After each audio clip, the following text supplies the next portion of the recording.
Good evening, everyone. Thank you for joining us today. I'm Dr. Amanda Fenech. I'm a pediatric trainee at Mater Dei Hospital, and I have a special interest in childhood obesity. My talk today is entitled Maintaining a Healthy Weight for Our Children Through Physical Activity. So, what affects body mass?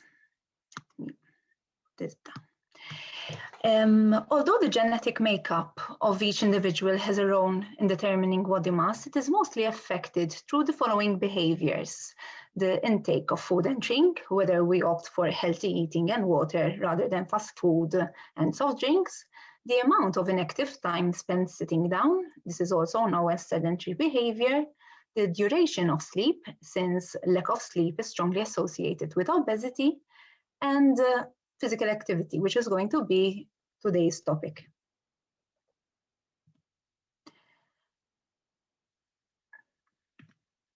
Okay, with today's modern lifestyle, it is very easy to move as little as possible or not to move at all, and technology has made sure of that.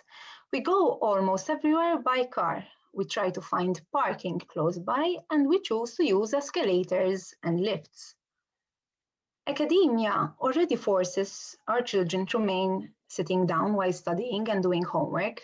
However, it is our choice what we do in our leisure time. Nowadays, unfortunately, we choose to watch TV, we choose to play video games and browse on our mobile phones instead of doing something more active. All these activities are sedentary and play a big role in causing vision problems, headaches, postural aches, behavioral problems, and obesity, to name a few. This is a far cry from times not so long ago where children used to play outside, getting creative with minimal toys, and really be active through play. We can add activity throughout our day-to-day life if we really want to. For example, we can walk to school or to work, or if this is not possible, we can park further away so that we still manage to walk. We can decide to use the stairs instead of the lift, and we can opt to go for a walk in our break at work instead of remaining sitting down flicking through social media. The WHO and the American Heart Association provided recommendations for physical activity in kids, stating that children between 5 and 17 years of age should achieve at least 60 minutes of MVPA every day. MVPA stands for moderate to vigorous physical activity, because it is important to note that not all physical activity is beneficial to our health, but it should be at a specific intensity which causes an increased pulse and we start to feel slightly sweaty. A recent report from the WHO stated that only 21% of 11-year-old girls and 28% of boys achieve the recommended daily amount of MVPA. And the figures show that with increasing age, the percentages of children reaching adequate MVPA levels decrease drastically. Furthermore, a local study done in 2018 showed that 11 to 12-year-old children only accumulated 18 minutes of MVPA versus the 142 minutes spent sitting down during school hours.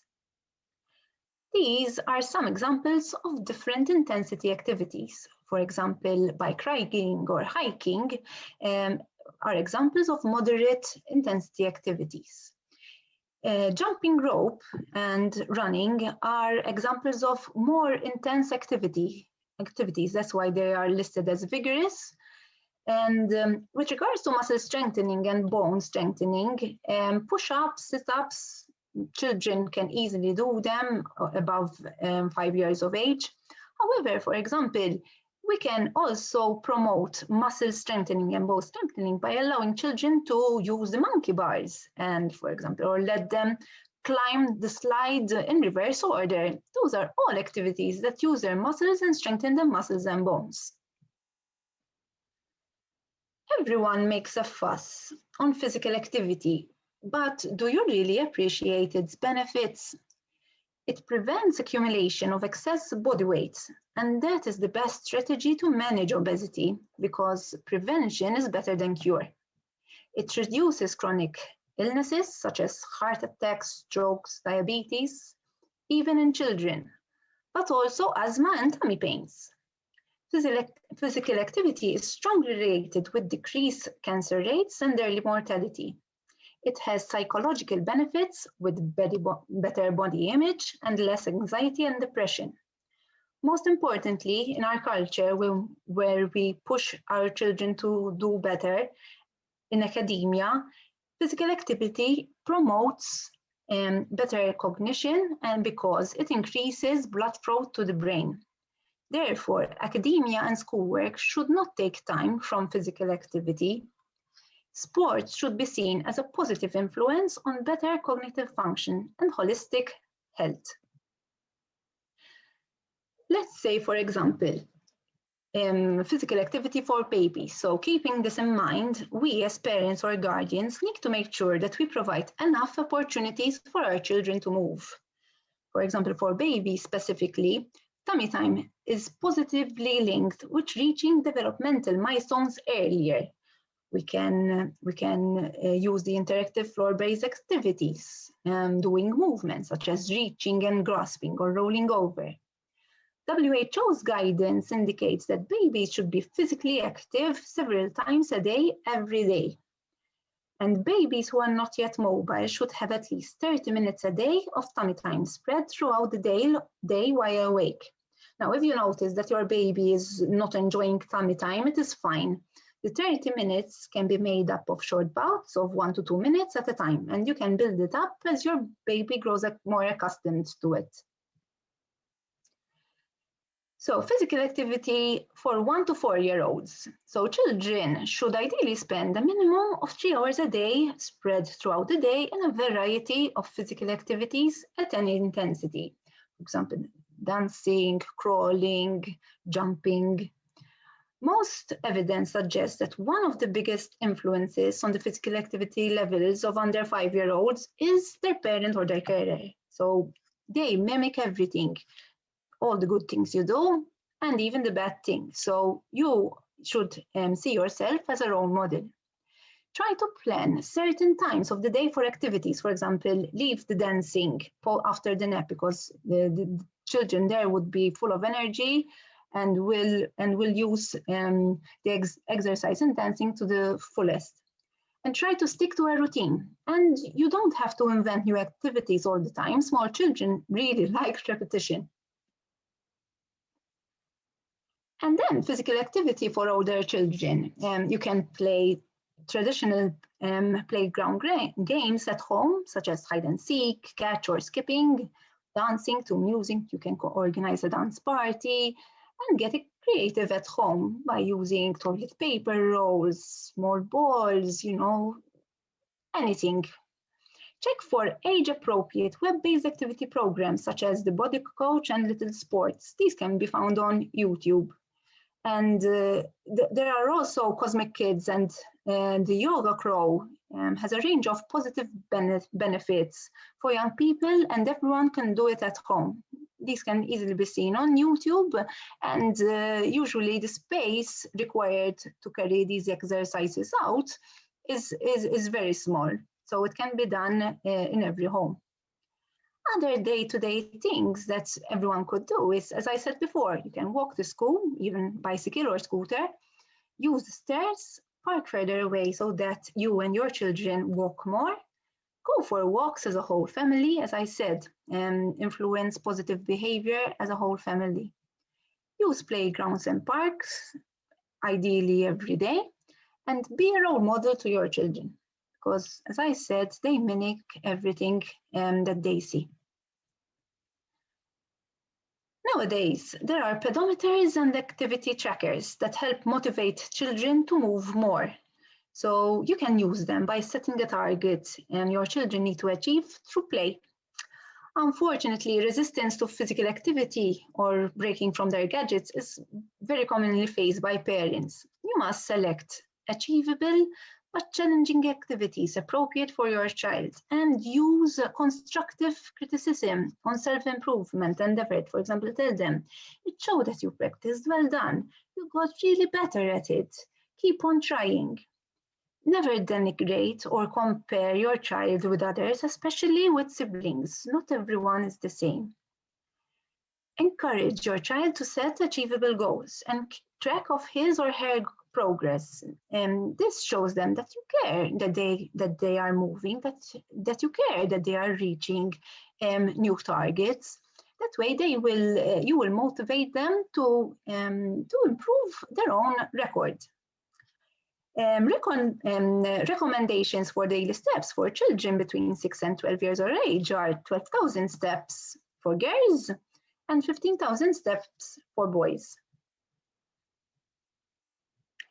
And finally, in conclusion, remember that there is always the option to register your child for extracurricular activities. I mean, there are a number of clubs and organized sports. And for example, Sport Malta have a varied selection of sport, and it is affordable for most. Also, there are private clubs that are specific for a particular sport. So if you feel that you can't provide your children with such activities at home, you can always enroll them in a sports club nearby. So thank you for listening. I hope this talk was helpful. I'm going to give over to Karl. Thank you. Thank you very much, Amanda. Karl will be talking to us about now the recommendations for physical activity in adults. Karl, the floor is yours. Hi, good afternoon, everyone. As Dr. Kushkiri said, I will be talking about physical activity recommendations for adults during COVID-19. So the first thing which I'd like to start is what is physical activity? Basically, our bodies are made to move, and any form of activity which we do, which is not sitting down or sleeping, is considered physical activity.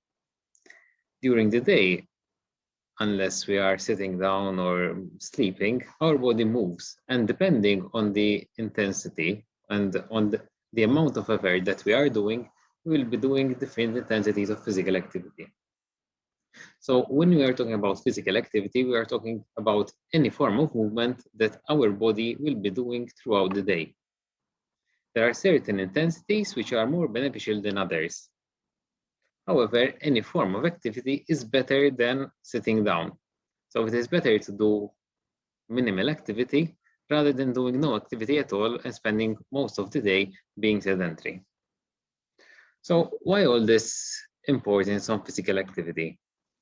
Basically, what we know is that physical activity has a lot of benefits. Basically, we know that people who reach the expected level or the recommended levels of physical activity throughout the day, they have a decreased risk of developing cardiovascular disease, and if they do, they have a lower risk of mortality over there. We know that people who carry out the recommended physical activity, they have a decreased risk of developing type 2 diabetes, for example, decreased risk of developing certain types of cancer like colon cancer and breast cancer, hypertension as well, there is a decreased risk. And we also know that people who are physically active, they have a decreased risk of developing cognitive impairment, like dementia later on in their life. People who are physically active enough, they do sleep better and they have a better sleep. Overall, people who are physically active, they have a decreased risk of developing anxiety and depression, even when they are undergoing a period of stress.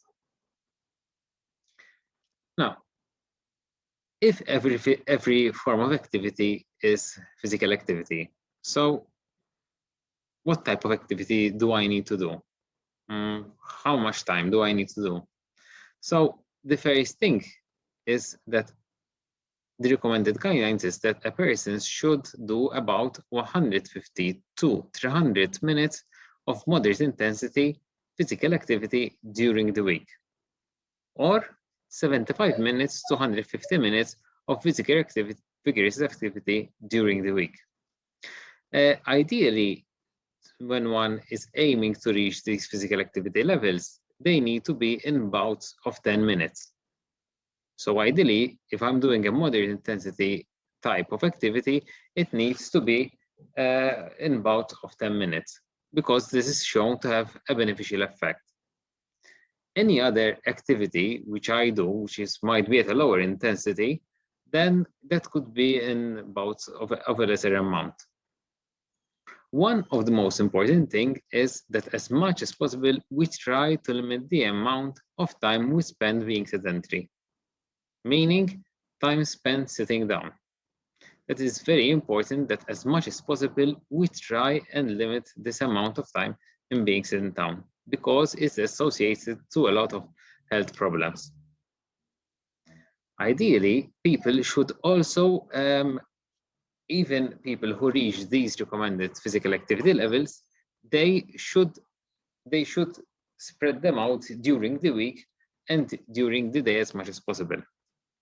If, for example, you want to reach the 150 minutes of moderate intensity physical activity, it's better to spread it out over 5 days rather than doing it in 2 days. So the more physical activity is spread out during the week and during the day, the better it is. Now, when we are talking about moderate intensity physical activity, what are we talking about? Moderate intensity physical activity is that type of activity that when you're doing it, you feel that you have an increased breathing rate. You feel that your breathing is increased. It's not calm, but it increased a bit. You're able to keep a conversation, but you need to take a short pause. So after a sentence, I take a couple of words, I need to take a short pause. So that is what we mean for moderate intensity physical activity. For someone to reach a moderate intensity level will depend and will vary on their fitness level. If someone is a starter in physical activity, doing any form of physical activity or exercise, because sometimes these are used interchangeably, someone who is a starter in physical activity, he will reach his moderate intensity levels at a lower intensity. So, for example, if I want to start doing some exercise and I want to go for a walk. So initially, when I haven't done any walking for in years, if I'm going to start walking, I will reach my moderate intensity at a lower speed. After a couple of months, I will need to increase my speed more to reach that moderate intensity. Ideally, adults who have never carried out any form of activity, they should start at reaching the moderate intensity physical activity. Vigorous intensity physical activity should be done by people who have experience doing vigorous intensity activity and who had exercised before, especially those who are over the age of 40. Now, what is vigorous intensity physical activity? Basically, vigorous intensity physical activity is intensity at a high intensity, which a person would need to stop talking after a couple of words. So while it's moderate intensity, you're able to talk and then you need to take a small pause. With vigorous intensity physical activity, you have to stop after saying a couple of words. So vigorous intensity is associated with a higher level of intensity, and it should be done with people who have experience in doing exercise, especially in those who are over the age of 40. People who are sedentary most of the time, they also, for example, during this COVID pandemic, they had a higher risk of mortality than those who are active. People who are active had a protective effect even when they got COVID. Now, when we might be talking about physical activity and exercise, people might start to think that I need to go to the gym, I need to start go running marathons, I need to start doing. No, reaching your 150 minutes to 300 minutes of moderate intensive physical activity during the day does not need you to be a sports person. You don't need to be a marathon runner. You don't need to be a professional tennis player. You don't need to be playing. You have to be active during the day. If we reflect a bit, we spend most of our time, especially those who have office types work, we spend most of the time sitting down, being sedentary. We can do physical activity while we're doing our leisure time, which is something then most people associate physical activity with, like, for example, going for a walk, going for a hike, going for a swim. So that's leisure time physical activity. Physical activity can be also part of our transport. For example, I go to do the shopping, then the supermarket or the groceries, a 10-minute walk from home or a 5-minute walk from home. So I walk to the supermarket and walk back, or walk to the grocer and walk back. So that could be a physical activity integrated as part of your transport activities. Instead of parking your car next to the grocer, you park about 5 minutes away, you walk, and then you walk back. So that you would have done your 10-minute bouts of physical activity. So if you integrate this type of physical activity during the day, you would, during the whole week, you would be reaching your 150 and 300 minutes of physical activity. Even when you are doing domestic type of physical activity, like for example, gardening, that can be as part of your physical activity levels. So when you are required to reach your 150 to 300 minutes of moderate intensity physical activity, you don't need to play sports, and you don't need to run a marathon, you need to go play football at a high level. You just need to be active during the day. So what can you do to try and reach this 150 to 300 minutes of moderate intensive physical activity during the day? So I will be discussing some tips. So find something which is enjoyable. Find any form of activity that you enjoy doing. It's useless if you enjoy going for a walk. It's useless you trying to do something else. If you enjoy swimming, it's useless going or trying to go for a walk. If you enjoy running or jogging, you go for a jog. If you enjoy going for a walk near the promenade, you try and go near a promenade, near the sea as much as possible. So find things which you enjoy. If you enjoy doing any form of exercise, of activity with a group, then find a group which you enjoy doing, as in practicing your physical activity. Timetabling, it's very important. During the day, we tend to put everything in our calendar, in our diary. I need to do this, I need to do this, I have this meeting, I need to do this, I have work. Physical activity and exercise needs to be part of our timetable. It has to be a commitment to do something. I have commit myself to do 20 minutes, 30 minutes of this activity. So it needs to be part of our diary. That is very important, because when it is something extra, I will be active, I will try to do some exercise, then it becomes more difficult. Because it's always easy to be sitting down, is always easier than being active. After a full day, after a day's work, it's easier to sit down and play with your mobile rather than commit yourself to exercise. So timetabling is very important. Find a partner or a group. When you're doing something, when you're committed with someone, it is easier to go. If you don't feel like going, your partner might feel like going today. If you feel like going and your partner doesn't feel like going, then you can go, you're pushing each other, you're motivating each other. So this is very important. Find a group, find a partner to do your physical activity with. Be realistic and set targets. If you've never done any form of exercise, you're not going to do a whole hour of walking. So be realistic. If you've never done any form of activity, start simple. Start with reachable goals. So after a couple of weeks, after 2-3 weeks, you know that I've set my limit. I want to reach 15 minutes of continuous walking. Okay, after 3 weeks, I managed to reach that target. Now I can go higher, can reach higher targets. But be realistic. If you never went for a walk, then haven't went for a walk in years, you're not going to be able to walk a whole hour within 2 weeks. So set realistic goals, depending on your level of fitness. Write down your progress, because what happens is when you start doing something, after a while you forget how you started. So write down your progress. Keep a diary, an exercise diary, and say, today I did this. It will be an up and down hill from day to day, but after a couple of months, you will realize that you did progress.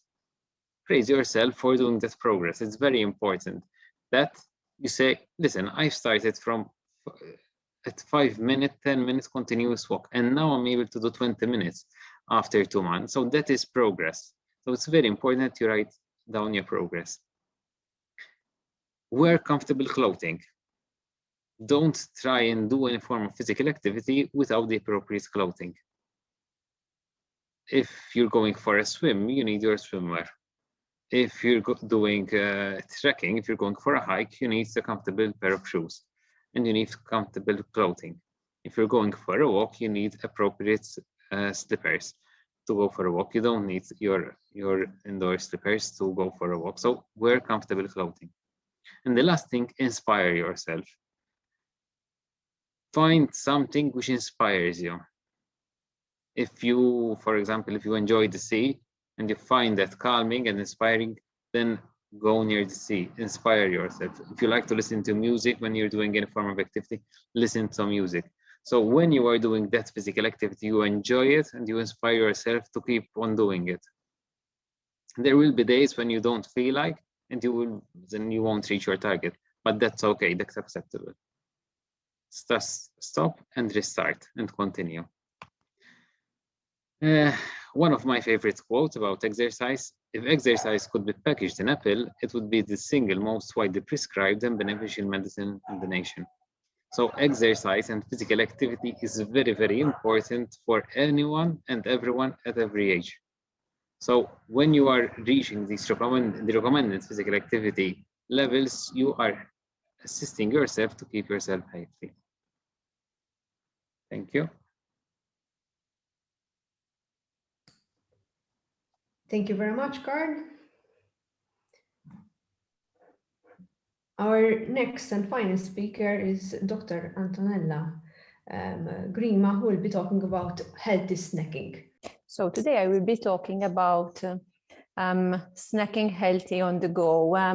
We have been encouraging you to take up a healthy and active lifestyle, and it does come with its challenges too. It does include a bit more thought about what to take with us when we are out and about, and a bit more of meal planning and having snacks and meals readily available for when we are not at home.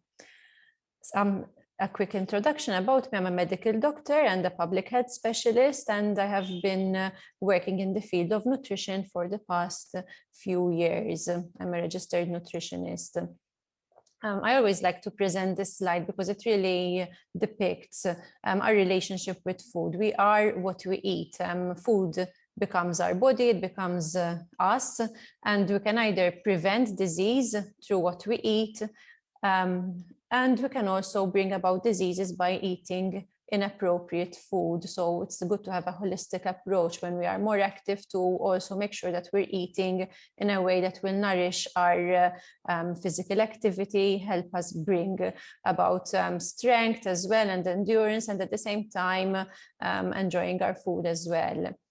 Now, I will touch on some factors that we have to keep in mind when we're out and about and preparing our snacks. And one of our strongest allies is our microbiome. You might say, what does the microbiome have to do with today's talk? Actually, a lot of diseases that we suffer from, and as time goes by, more and more information is coming out, are directly linked to our microbiome, which are the healthy collection of bacteria, fungi, and viruses that live in our body, on our skin, in our mouth, and in our gut.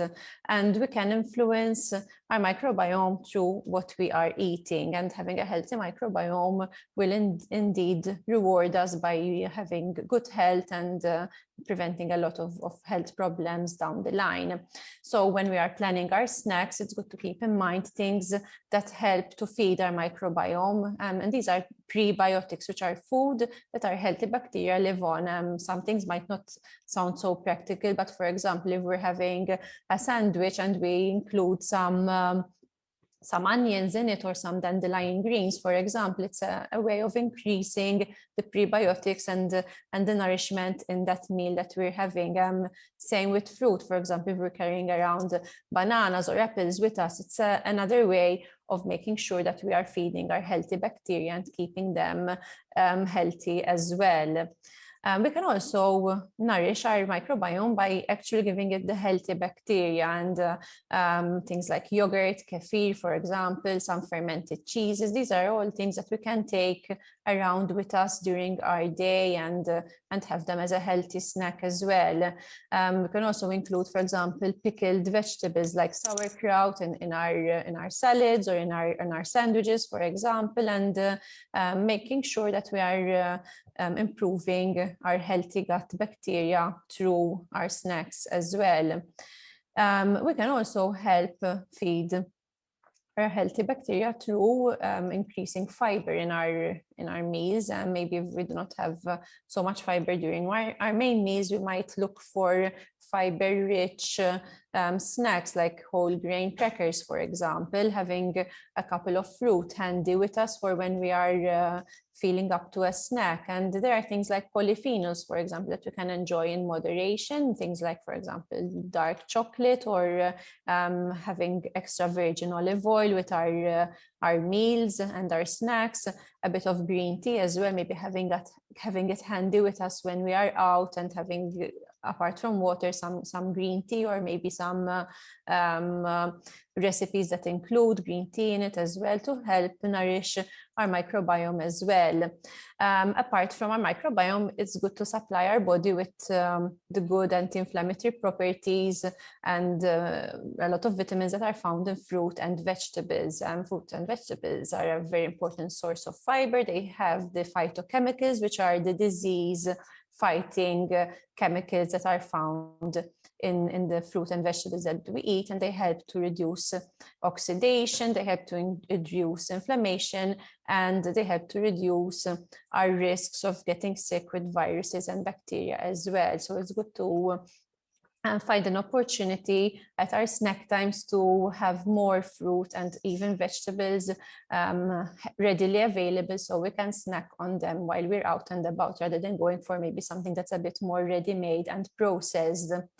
As you can see, there are different colors in this heart, and this represents the different qualities and phytonutrients that there are in fruit and vegetable. As much as possible, we should try and eat the rainbow, as they say, and try and include different colors and a variety and an assortment of fruit and vegetables in our diet.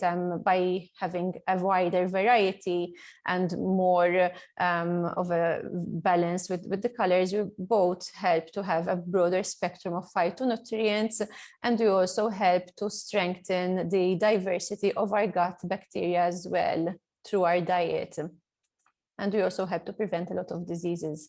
Now, some shortcuts that are essential for healthy eating on the go. It's important to be flexible. It's not an all or none event. Sometimes what happens is that we have a slip up. For example, we're being healthy, we're walking, we're feeling good, and we maybe see some fast food or convenience food and go for it. It is not the end if we do have something that is not ideal or healthy. It's something that happens, it's okay, and we can just carry on and continue on the right track. Like Karl mentioned, it's important to set realistic targets. It's useless to say I'm going to go completely organic it's good that if you do go for that, but it might be difficult to achieve. But you can set a realistic goal, like, for example, saying I will have a number of glasses of water every day, and I will make sure that I do achieve that goal and build upon it. And it's also useful to use technology as an aid. For example, if we are snacking and tracking how much we're eating, and even checking what is actually in the food that we are eating regarding ingredients and calories and composition, so that we can have an idea of what we are lacking, what we can increase in our diet, and maybe what we can do away without as well. Now, when we are out and about, some of the main problems that we encounter, especially if we are buying our food, is that the portions tend to be quite large. Even if food item seems to be healthy on the whole, it might have hidden calories such as fats and oils, gravies and sauces, which are used to give taste, but while at the same time, they will be increasing the amount of saturated fat and the amount of calories that we have in that meal. So we might be misled to think that a meal is healthy and within the amount of calories that we actually need, while at the same time it might be a bit too much for us. And despite our efforts with being healthy and exercising and so on, we might not be able to reach our goals if we go for ready-made meals quite often. The selection is not always ideal. As time goes by, there are more healthier options available, but it is not always easily accessible and easily available. And it's easier to give into temptations and comfort foods if we have not prepared ourselves and taken food with us when we are out, especially during our day and when we know that we're going to be out for quite some time, and we come across maybe some tempting food or comfort foods. It might be easier to go for it if we don't have a backup with us. Quick snacks might be a source of sugar, fats, and salt, because very often they are processed, and we do end up having quite a bit more of these substances rather than when we have prepared a wholesome snack or wholesome meal at home. And we might end up eating at abnormal times, or maybe not being hungry when we are eating, and it might disrupt a bit our pattern as well when we are not at home during our meal times. And we often do not have control over what we are eating, especially if we are making arrangements with our family and we're going out as a group. Maybe at this moment is not so possible, but during other times of the year, if someone prepares the food for us, it's a bit more difficult to control what we are eating. And obviously sugary drinks and alcohol do come into play if we are engaging in leisure activity, especially, and even sometimes in sports clubs. You might find in the bars options that are not so great, and you end up falling for them and undoing the effort that you would have done during your workout or your exercise. Now, what we can do, we can carry snacks with us. It's quite easy to carry fruit like bananas, apples, oranges, for example. Nuts are things that we can carry around as well. Some rice cakes or whole grain crackers, for example. It's good to listen to our body if we are out and there is something that is offered that is maybe appealing, but at the same time we're not hungry. We can easily skip the meal and maybe have a healthier meal later on during our day. And we can always have a say on what goes on our plate and what we end up eating. So if something is appealing, but at the same time it's not a great option, it's better to do away with it.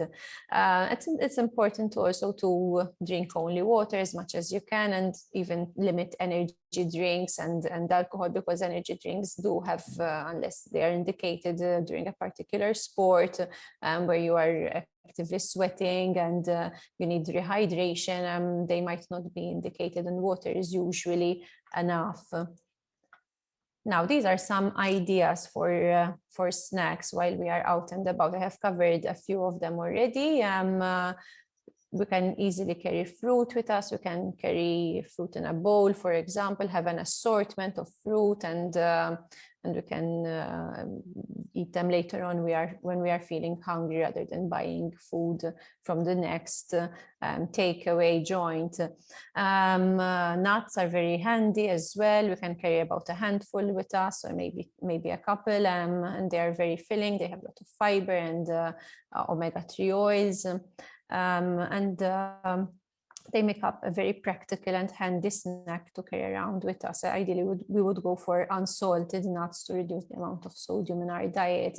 Things like whole grain crackers or cracker bread, for example, also coupled with things like ricotta or cottage cheese, for example, or a nut or a seed spread, make another snack idea. We can go for dairy, like a yogurt, as I mentioned before, which is very good in probiotics, and we can also add things to it. Ideally, we would go for plain yogurt because it does not have additives like sweeteners and does not have sugar, and we can add items to it as we go along. And we can also freeze yogurt if we're going to be out quite some time, and we can have a frozen yogurt to enjoy later on during our day. Using a small cooler pack, especially if we're out for quite some time on a hike, for example, or at the beach, is a practical idea to make sure that the food does not spoil, and that you can enjoy it at its freshness when it's the time for us to eat it. And beware of highly processed snacks. Sometimes, very often actually, we find a very big assortment of snacks and crisps and so on that are made out of healthier ingredients, but when you look at how it has been produced, they are highly processed. There's a lot of sugar in them, and you might get carried away with the idea that we're having a healthy snack, but in fact it would be very processed, and it would be much better off having a fruit or some nuts or something a bit more natural instead. Now, as a closing note, I'm going to remind you about how important water is. Sometimes there are people who go about for a whole day without drinking anything, especially if you're going to engage in more physical activity. You're going to sweat more and you're going to feel more dehydrated. So it's important that you do step up your water intake, and it helps our kidneys function in an appropriate way. It helps also to control our appetite, prevent constipation, fatigue, migraines, and it also helps to reduce water retention and improve our general skin health as well. So it's important, especially in the summer months, to make sure that we are drinking enough. Thank you very much.